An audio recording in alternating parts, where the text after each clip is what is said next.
Thanks everybody for joining me for this remote talk. Hopefully I'll have the chance to deliver talks at Monash in person in the future, but for now we're doing it remotely.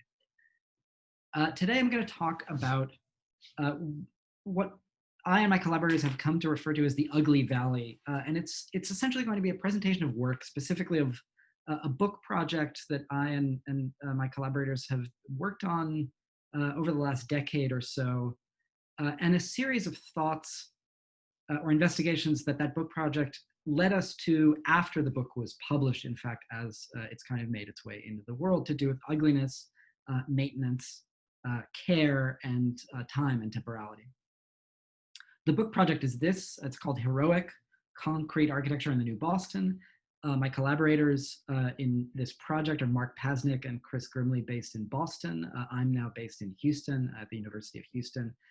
And it's a book project that began really as an advocacy effort, specifically around the legacy of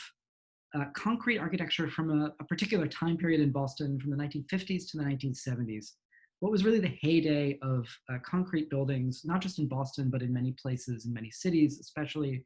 around the globe. So we describe the project as about a city, a material, and a movement, and the ways that these three things intersected kind of uniquely in the context that we were dealing with. The city, of course, is Boston,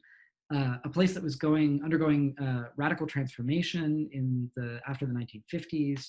declining population, like many major urban centers in the US, was in need of some form of economic and social revitalization and transformation, not necessarily the forms that it took in terms of urban renewal, but was clearly in need of transformation, and architecture and urban planning became key vehicles in that process. And so for a time period, Boston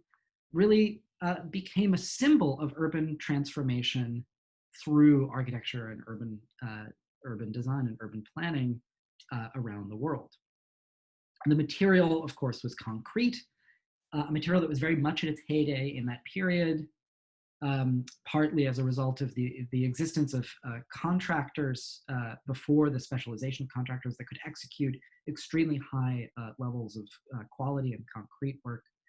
And at a moment when concrete was economically competitive with things like steel frame, kind of for the only time in its history, in a sort of unique set of circumstances for various reasons, and which became the expressive material for these kinds of social transformations and the ambitions and idealism of government in places like Boston. The movement was brutalism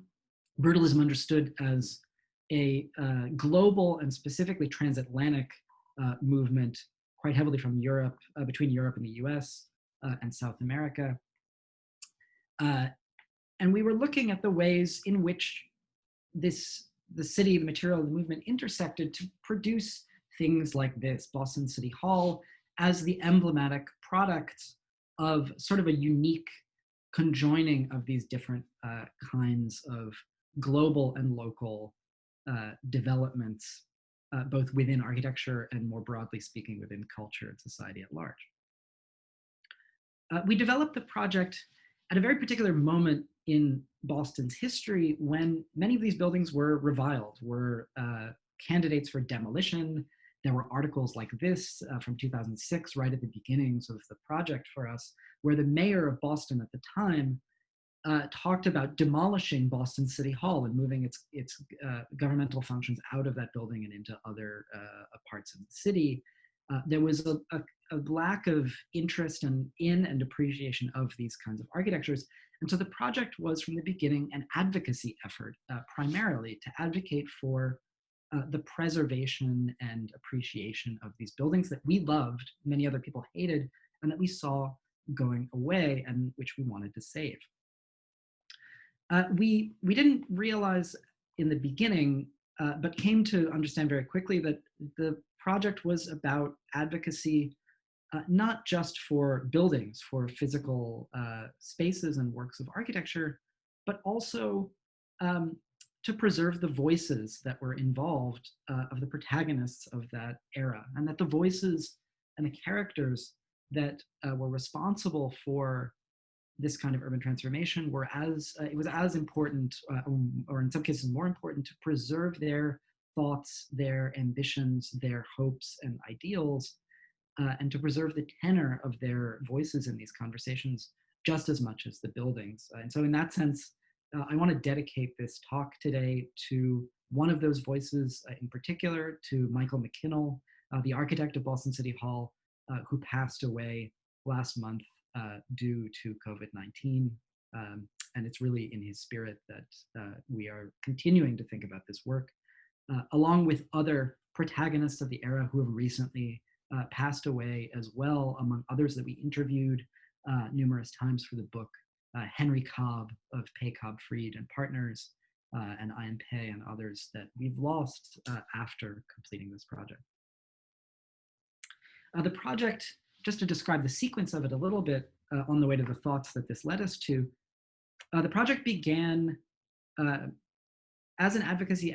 effort centered around exhibitions, specifically in our own gallery called Pink Comma in Boston. And we began kind of informally with these sorts of mechanisms. We did an exhibition on our heroic research and thinking very early on in the project, where we made information sheets, kind of started innocently, information sheets about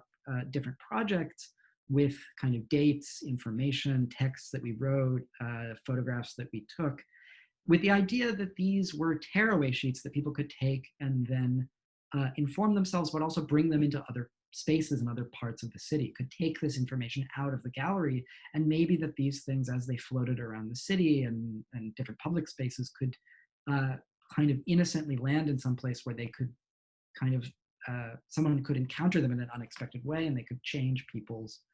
opinions a little bit about buildings that they might hate, they might never have thought about, they might never have looked at in any particular kind of way.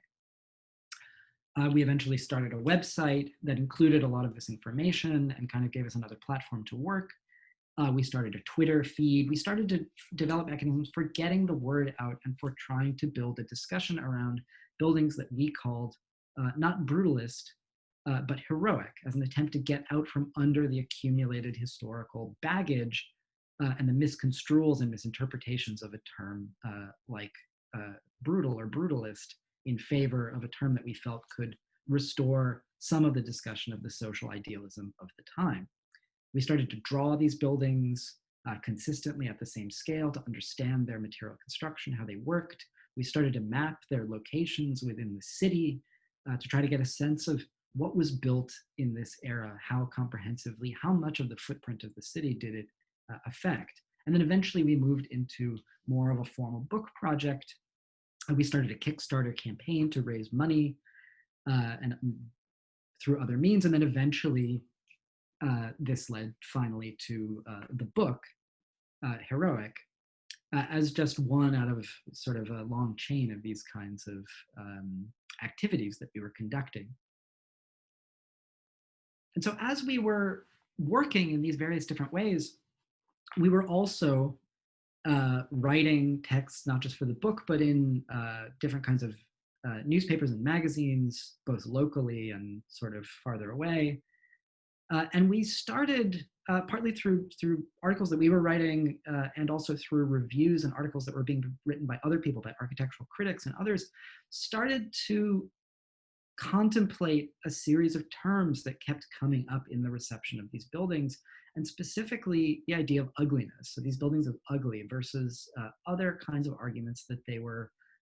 beautiful to some people, and to start to play out these different ideas of brutalism and brutality, but also of ugliness and beauty, how we saw those things as being related, and really what caused certain things to be understood in particular time periods, and especially the time period that we were looking at or operating in as ugly as opposed to beautiful. Things that had once been thought to be beautiful and maybe still were to us, but which many other people saw kind of commonly as ugly. So we became more and more invested as the book was finished and started to make its way out in the world and different things started to circulate. We became more invested in taking on the notion of ugliness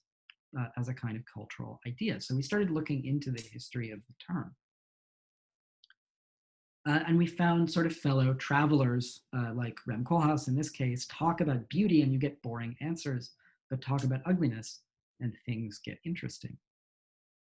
And so if you go back into the history of certain cultural concepts of ugliness, it leads, for example, back into the history of aesthetics and aesthetic theory, and to things like Rosencrantz, who developed the first attempt, at least, at a systematic theory of ugliness in the 19th century, and then on to people like Eco in his book on ugliness, that develop more of a cultural history of notions of ugliness.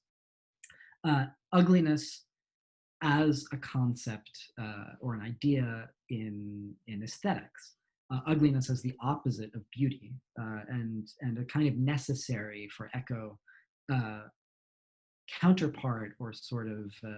opposite in this dialectic with certain notions of beauty as the ideal or the totality, but that produces necessarily its opposite, the ugly, right? And Eco writes about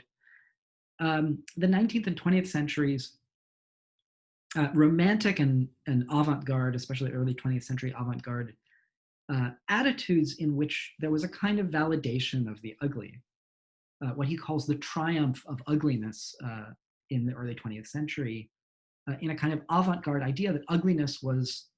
uh, a marker of something that was a challenge to social conventions, a challenge to ideas, commonly held ideas of beauty, and that ugliness was in fact something that was could be a kind of a breakthrough that would pave the way, for example, towards new and challenging notions of beauty, rather than as being the necessary opposite to a kind of stable notion of beauty. And we see these kinds of ideas over and over again, especially among architects that have been sort of lumped in with the brutalist movement or in the interest in concrete, like Lina Bobardi. Beautiful is easy. What's difficult is ugly, the true ugly, as she calls it. And we were interested in people that were interested in this kind of notion of the true ugly as a positive, ugliness seen as a positive, as a challenge, as the thing that would kind of break through and produce the new, the unknown, and the kind of truly, authentically, radically new. Or people closer to home, like Ed Logue, the head of the Boston Redevelopment Authority, who also echoed this kind of language in advocating for the architects that he hired, or that the BRA hired to develop a lot of these buildings that became emblematic of what was called the new Boston in the area we were looking at. Right? Modernity does not have to be characterized by ugliness, but in his opinion, we may well have to make some revisions to our standards of beauty. So again, this idea that ugliness in one time period can pave the way towards different conceptions of beauty in another. What's ugly in one time period can become beautiful in another. And again, some of the early foundational statements about the new brutalism, as it was known at the time by people like Allison and Peter Smithson, also channel this idea of, the ugly as a kind of true poetic and in many ways new kind of beauty, a rough poetry that you could drag out of the confused and powerful forces at work in a society in an authentic way. And we ran those ideas up against other very different ideas of the ugly that we encountered. For example, Robert Venturi and Denise Scott Brown and their idea of the ugly and ordinary uh, as a notion that they used actually against these kinds of buildings, against these sorts of heroic concrete works, on the argument that buildings like Boston City Hall, kind of a hobby horse for their criticism, that were often referred to as in these ways as ugly, as the true ugly, they didn't think were ugly at all in the sense in which they meant it. For them, these buildings were trying to be avant-garde and exceptional, to be singular, exceptional, heroic works of pure architecture. And in that sense, they didn't feel like that's what ugliness meant to them. For them, the ugly was the opposite. It was the abject in some ways, the banal, the ordinary, the unvalidated, exactly the opposite of this kind of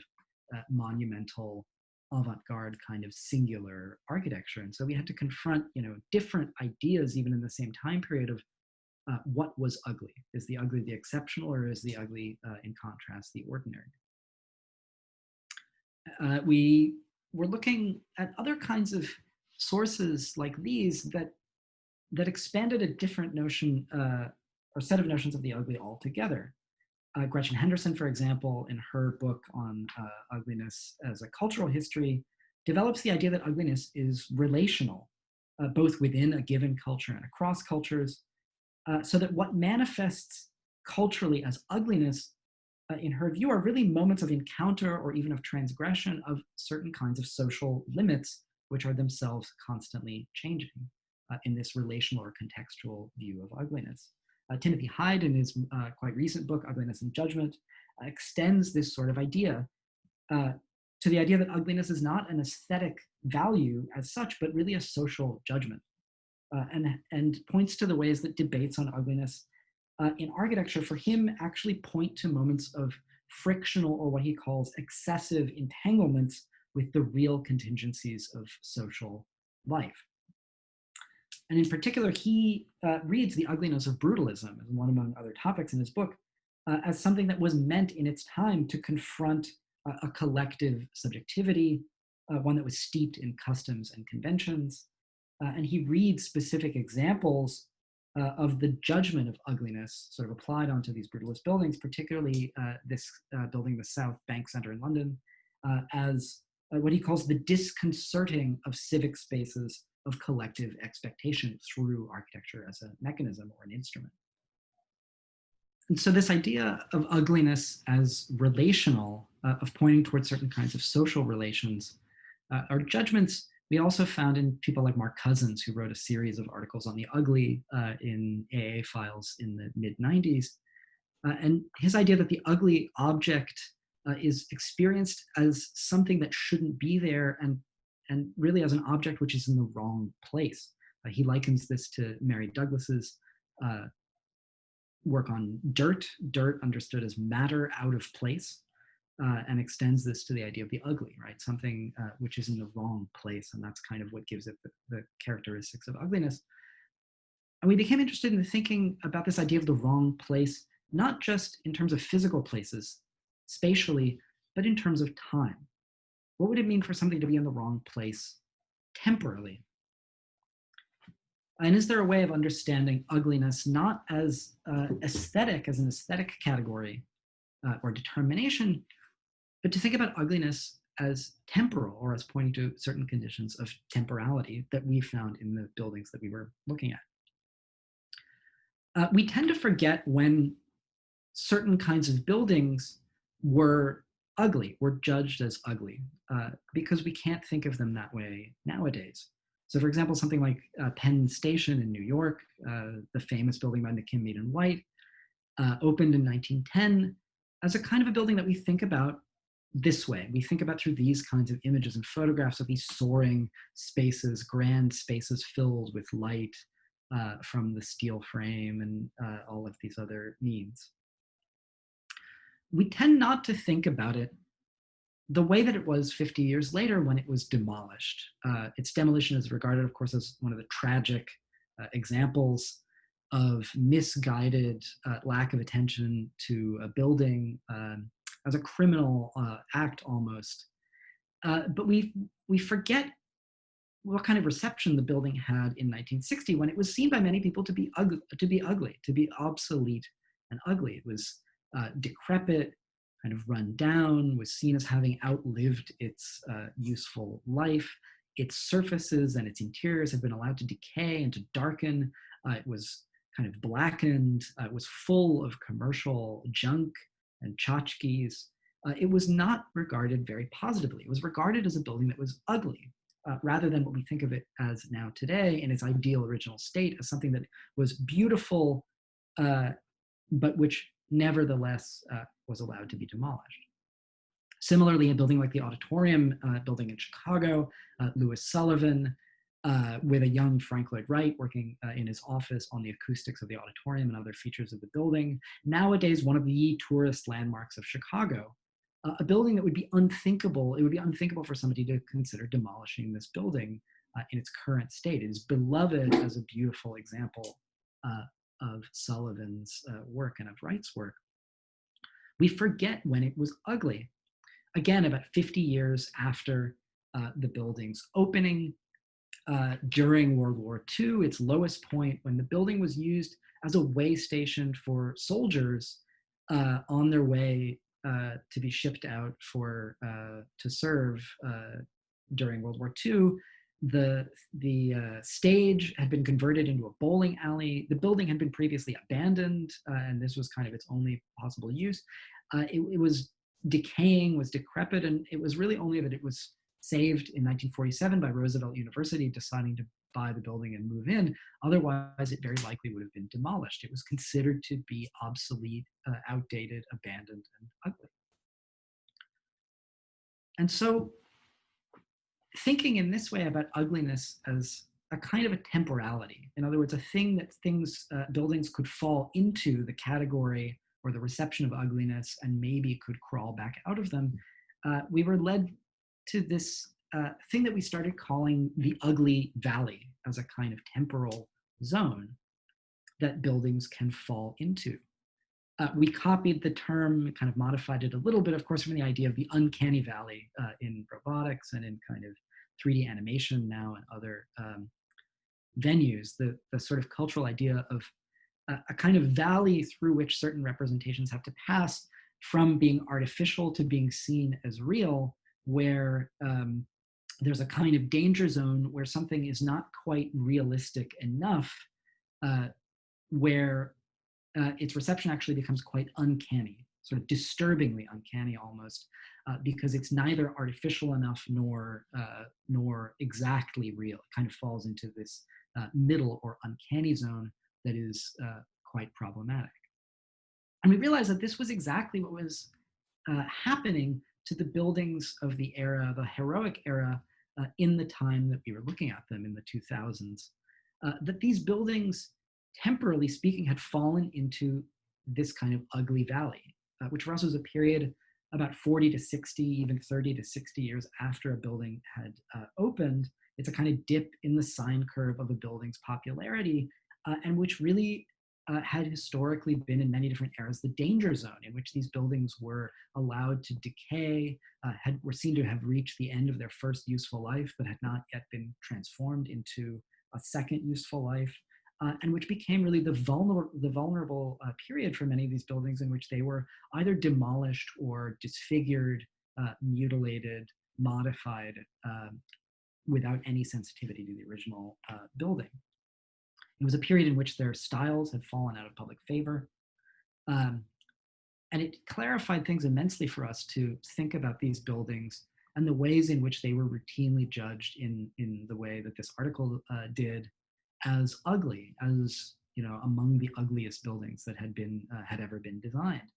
That it wasn't specific, in other words, to the architecture of these buildings. There was no necessary relationship between these buildings, their style, their material, and a particular notion of ugliness, aesthetically speaking, that it was a temporal condition more than anything, and that it was happening to these buildings in the time period that we were looking at, but it had happened to many other buildings in the past. And then we were confronting, as part of this process, other terms like monstrous, the idea of the monstrosity, another term that was commonly applied, still is, to these kinds of buildings as not just monumental, but monstrous or even grotesque in their monumentality. And so we would get routinely these kinds of comments in articles that were written about these kinds of brutalist or heroic buildings. There was a very frequent link in terminology between concrete and this notion of the monstrous or the monstrosity, right? Buildings as concrete monstrosities, as hideous eyesores, or as ugly monstrosities. And if you look up on Google, the definition, or at least at the time, of monstrosity, right, as a kind of supposedly neutral definition, we found that even the definition of monstrosity refers twice to buildings, to architecture, to this idea of raw concrete or a concrete monstrosity. So concrete had become folded into these kinds of cultural notions as these buildings found themselves at exactly the low point of the ugly valley. We started mapping these kinds of terms. This was back when you could use Google Ngram to map the frequency or the kind of origins and extension of different kinds of terms. The period in which concrete monstrosity had kind of surged exactly in this time frame that we were looking at, which again was about 50 years, 40 to 60 years after the period in which these buildings started to be built, right? And then we started looking at other eras of building that had in the same temporal relationship, 40 to 60 years on from their heyday, had fallen into a similar kind of valley. So if you look, for example, at the conjunction of the terms Victorian and monstrosity, sure enough, you find about 50 years after this sort of heyday, another sort of peak, right? The peak that coincided precisely in the US with the origins of historic preservation movements, which arose largely to preserve and validate the legacy of these kinds of Victorian era buildings, which members of that generation saw as valuable, even as beautiful, but which were at that time sort of at the low point of their own ugly valley and were frequently demolished because they were considered to be grotesque, monstrous, obsolete, abandoned, and ugly. Part of this process for us has been an attempt to recognize a process that we came to term active neglect, to describe the ways in which a lot of these buildings had been allowed to fall into disrepair, ruin, and abandonment, and eventually, in many cases, demolition. A lot of the buildings that we were looking at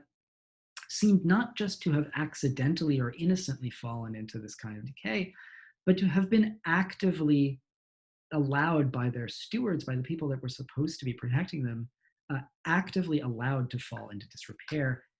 often as a pretext for radical changes or for demolition. In other words, neglect we started to see as an active process, not just as a passive lack of attention, but as a deliberate refusal to maintain and to care for these buildings in a way that would pave the way for,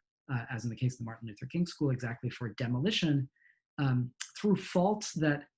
were then blamed on the original architecture, as if it were the fault of the original architects to have designed buildings that required maintenance and care in the future, which was not given to them, rather than as a lack of maintenance that was, in some ways, we felt calculated.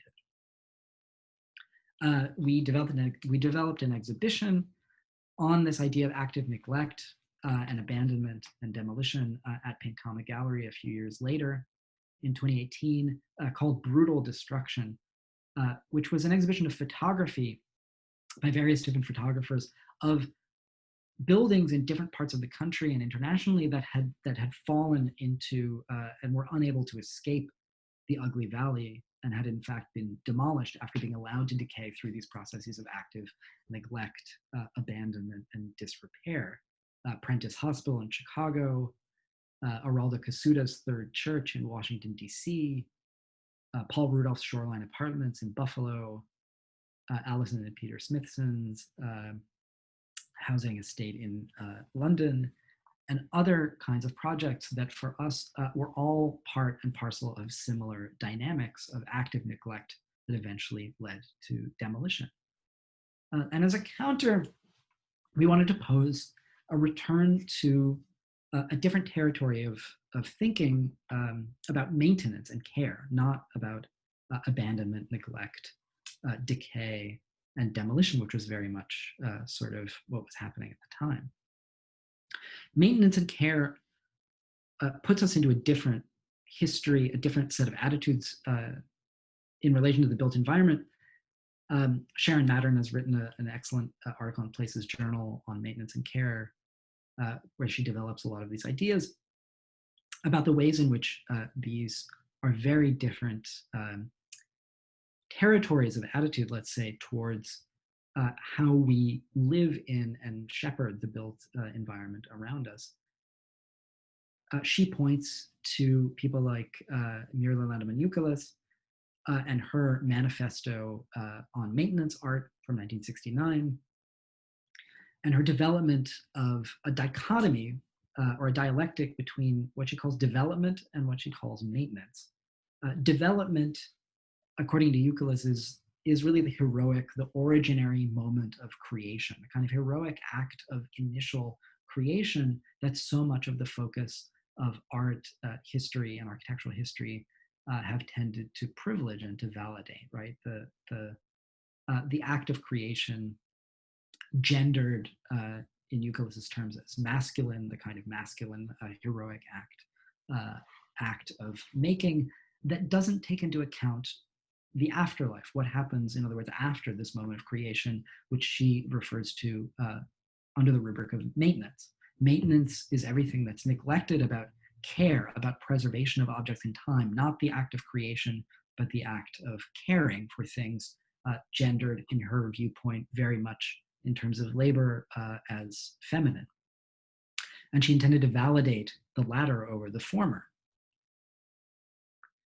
And it pointed us to histories in which maintenance and care really played an outsized role in narratives and of physical spatial histories of the built environment that folded back on architecture in particular ways. For example, Pruitt-Igoe apartments in St. Louis, a very famous case of demolition, but which was really a huge part of the story as the documentary around those years and other kinds of sources made clear. A huge part of the story about Pruitt-Igoe was in fact a story of maintenance, or specifically the lack of maintenance, that allowed the buildings to decay very much in processes of active neglect that then almost necessarily condemned the buildings to demolition as they were, as both the social conditions and the architectural matter of the building were allowed to decay by the government that was, and the city that was supposed to be responsible for stewardship. And in returning to these ideas of maintenance and care, we wanted to, in a way, move these buildings, these heroic era concrete buildings that we were interested in, to move them away from the history that they were often primarily associated with, namely the history of urban renewal. Urban renewal as a process in those decades based on demolition and clearance of large areas of cities in the US and North America through the declaration of neighborhoods as slums or as blighted. This is the language that accompanied urban renewal development at the time. In other words, many of the buildings which we sought to preserve and generate a new conversation about were themselves the products of a previous cycle of demolition of buildings which had not been maintained, which were actively neglected, and then were demolished in favor of, as Euclid would say, development of the heroic sort of originary new in place of the old, rather than processes of caring for the old. Many of these buildings, part of the reason that they were hated and reviled was because of their associations with this previous cycle of neglect, of abandonment, and of demolition of whole swaths of urban fabric. And they were condemned in their reputation in the present by sort of as guilty by association with these kinds of urban processes. And so it was interesting to see what happened when we took these buildings, which were associated with this kind of masculine, macho, indeed almost all of their architects were male, originary acts of heroic creation, and to suddenly now have to regard them as being on the other end of the spectrum, or the dialectic in this relationship between development and maintenance, or between creation and care, and to think about building a discourse of caring for these buildings, buildings which for themselves seen very much as coming out of a lack of care for the things which preceded them, but which now we had to apply kind of a similar lens to look at, and to build a conversation about how to validate these buildings in the present, how to think about not just repeating the cycle of demolition over and over and over again, and constantly search for the new as a kind of replacement, and instead to think about continuity in time, to think about ways of allowing buildings that were seen as ugly to persist in time, and to find ways of accepting, in some sense, their out of placeness, their out of placeness temporally, their sense of being temporally in the wrong place, and to find ways of learning to live with this, and to kind of think through what those things could mean for a sense of anachronism, or a kind of renewed sense of their possibility in the present. And so we were, again, sort of in line with certain kinds of fellow travelers that we found along the way, like Koolhaas again, the idea that ugliness also has a right to exist, this kind of out of placeness or wrongness or sort of out of alignment with um, with certain kinds of cultural conditions in one's time, there should be a place for that. There should be a way that these buildings could be allowed to exist, right? And that it's really the fault of a society that it can no longer tolerate ugliness versus the idea of preserving even the ugly. So in terms of what happened to these buildings, and specifically Boston City Hall, we saw some of these things actually transpiring out of our, or in relation to, let's say, in parallel with our meditations on these ideas of ugliness, maintenance, and care in time as a set of temporal processes. Boston City Hall, after our book was published, kind of in the few years afterwards, started to be, in fact, revitalized, rethought, and reused in a much more loving and robust way by a new mayor. It became the center of events, of temporary exhibitions, music performances, and other kinds of things. It started to be adorned in the way that Michael McKinnell and Gerhard Kallman had always intended, with artworks and other things that would make the building sort of more lively and robust. We were astonished that Michael McKinnell was brought back into the fold by the new mayor of Boston, Marty Walsh, as a kind of a sea change from the previous era in which we had started, when the mayor at the time, Thomas Menino, again was talking about demolishing the building. We went from that to a period when Mayor Walsh invited the original architects of the building back to meet with him and to try to understand the legacy and the value of the building in a way that was for us quite kind of exceptional. We were involved with others who applied for conservation grants, for example, from the Getty Foundation in Los Angeles, Keeping It Modern grants, to study the physics and the techniques of this kind of concrete, and to study the preservation techniques that would be specific to these kinds of 20th century buildings that were materially innovative and therefore often in our time now require specific conservation techniques that require new kinds of technical and scientific research. We also became involved in conversations with the mayor, with the government of the city of Boston around the history of the building. We presented our book. We tried to spur a new kind of discussion in order to try to get these buildings out of the ugly valley that we found them to be in. Now, all of this culminated for us with the 50th anniversary of Boston City Hall, in which Michael McKinnell, the original architect, was invited back to give a speech on the building, which for us was a powerful moment of revitalization and of validation of not just our efforts, but the efforts of very many people with which we were involved in, and kind of a sign that the building maybe had been able to cross the dangerous valley, the ugly valley, and to make it out to the other side. And it was accompanied by these sorts of articles that for us also signified that something was changing, that these ideas about ugliness that were embedded in the reception of these buildings when we started were themselves changing, right? Why, not just why brutalism is back, but right, the case for ugly, these kinds of things, right? The buildings that people love to hate are once again in vogue, that we thought, this was a kind of proof of the idea that these were unstable and mutable concepts that could change, right? And we got to the point of these kinds of articles, very different from the ones that had been written before. Brutal is now beautiful, not ugly, but beautiful, right? So this was all sort of where we were led to in terms of our speculations and what we saw happening on the ground in the years after the book. And so these were kinds of victories, but